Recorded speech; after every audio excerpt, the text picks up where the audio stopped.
Okay, so a student shared with me a relatively violent physics problem where we have a situation where in in Indiana Jones film, he's standing on top of a car that has some certain velocity. For the sake of using different numbers, let's just call that maybe 95 kilometers an hour. That's his car. And his enemy's car, let's say that's 115 kilometers an hour. And the idea is he's trying to throw a grenade and get it to land at the enemy's car, and let's say it's 15 meters ahead. Right, so we have this situation. This is his car going at speed 1, the other car going at speed 2, and 15 meters between them. So if Indy throws the grenade, so its initial velocity relative to him is 45 degrees above the horizontal, what should the magnitude of the initial velocity be? Okay, so for a problem like this, the idea is it's going to be a lot easier if we can just imagine switching ourselves to a different reference frame. So let's draw the two different reference frames I have in mind for comparison. So the first one I want to talk about is from relative to the ground, where this has some initial speed of 95, I guess, kilometers an hour. And this one has some speed of 115 kilometers an hour. And the distance between them is d, or 15 meters. So the idea here is it's kind of a pain in the butt where you have to figure out where Indy's going to be. Excuse me. It's going to be a pain in the butt because now the grenade has some initial velocity that you got to account for. You're also told that the initial velocity relative to him is 45 degrees above the horizontal. So now you got to figure out what the angle is relative to the onlooker if you want to do things from the reference frame of the ground. And the issue is this is just all very hard, right? You just got to account for a lot of different factors. It's doable, but it's kind of tough to think about both of the things moving and a relative velocity between them. So the idea behind this problem is to make everything easier, think about a slightly different reference frame where you're from the reference frame of Indiana Jones, because from where you yourself are standing, let's assume that you're not looking at the, outside, right? You look like you're moving still. So the sort of arrow goes away, so to speak. And in this particular case, to you, it looks like the car ahead of you is only moving at 20 kilometers an hour, right? And this is kind of hard to do based on your everyday instinct. Like, how do you imagine yourself not moving, right? But it's sort of like if instead of being in a car, like on top of the car, you were inside like a train, right? And you couldn't see out the window and the train was moving very steady. You couldn't figure out how fast you were moving. You know what I mean? So it's sort of like saying, consider your own speed to be 0. And what does the other person's speed looks like? Okay, it looks like 20 kilometers an hour. So, of course, the distance between them doesn't change in classical physics anyways. It does change in special relativity, but that's another story. But the idea is, okay, go ahead and convert these into meters per second to make your life easier. And consider throwing, the grenade at whatever initial angle. I think it was said 45 degrees or something like that. And at this point, I think it turns into a hopefully relatively straightforward kinematics problem, right? Yeah, there's probably lots of different ways to solve it at this point. The first thing that comes to mind is, excuse me, I would probably solve this in terms of time, right?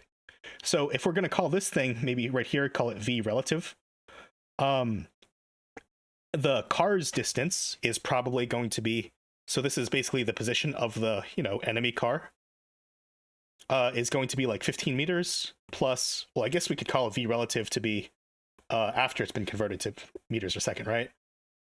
So like v relative times whatever the time is for the thing to land.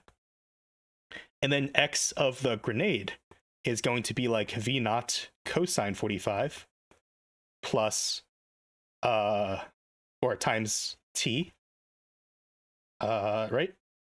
And then x, or I guess y of the grenade is going to be 0 because it comes up and down, and that's going to be equal to v naught sine of 45 times t minus 1/2 gt squared.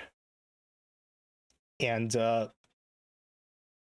yeah, this equation right here, right, will let you solve for when t, excuse me, it'll let you solve for t in terms of v naught, right? So use the quadratic equation or whatever you want to do.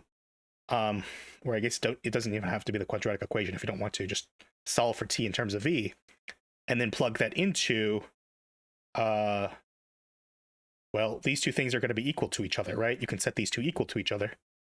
So there you have a different equation, and that should let you solve for v naught.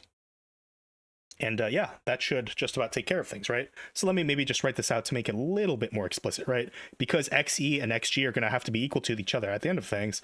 This is basically just saying set this equal to 15 plus vr relative times t. And just doing a sanity check to make sure this all looks right, right? It's basically saying the grenade's velocity times time is going to be equal to 15 plus the relative velocity times time. Okay, looks good. So basically at this point, it's just system of two equations, two unknowns you can solve, right? And solve it however you want. Like I was suggesting, solve for t in terms of v, and then plug that into this equation to solve for v naught, that is. But okay, you can do it however you want. Now, the second part of the problem is asking you to find the magnitude of the velocity relative to the Earth, right?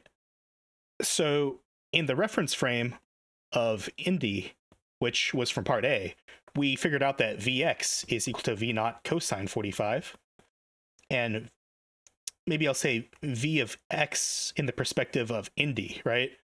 And then V of Y perspective of Indy is equal to V naught sine of 45. And because you figured out what V naught was from the first problem, okay, now you know you can figure out what these things are. But from the reference frame of the ground is what it's asking, or from the Earth, right?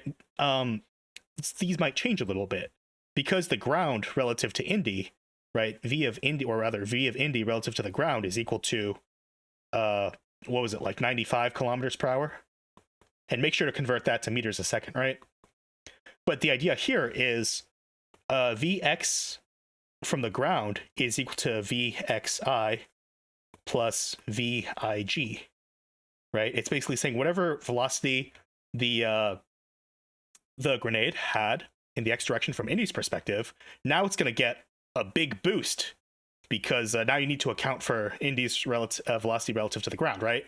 Like if Indy is throwing it at a mild speed, plus the car is traveling from the ground at a high speed, to an observer, the grenade's going to look like it's going really, really fast, and that's kind of represented by this addition right here. But then as for I would expect this to just be the exact same thing, right? Excuse me. Vy from the ground's perspective is going to be the exact same thing.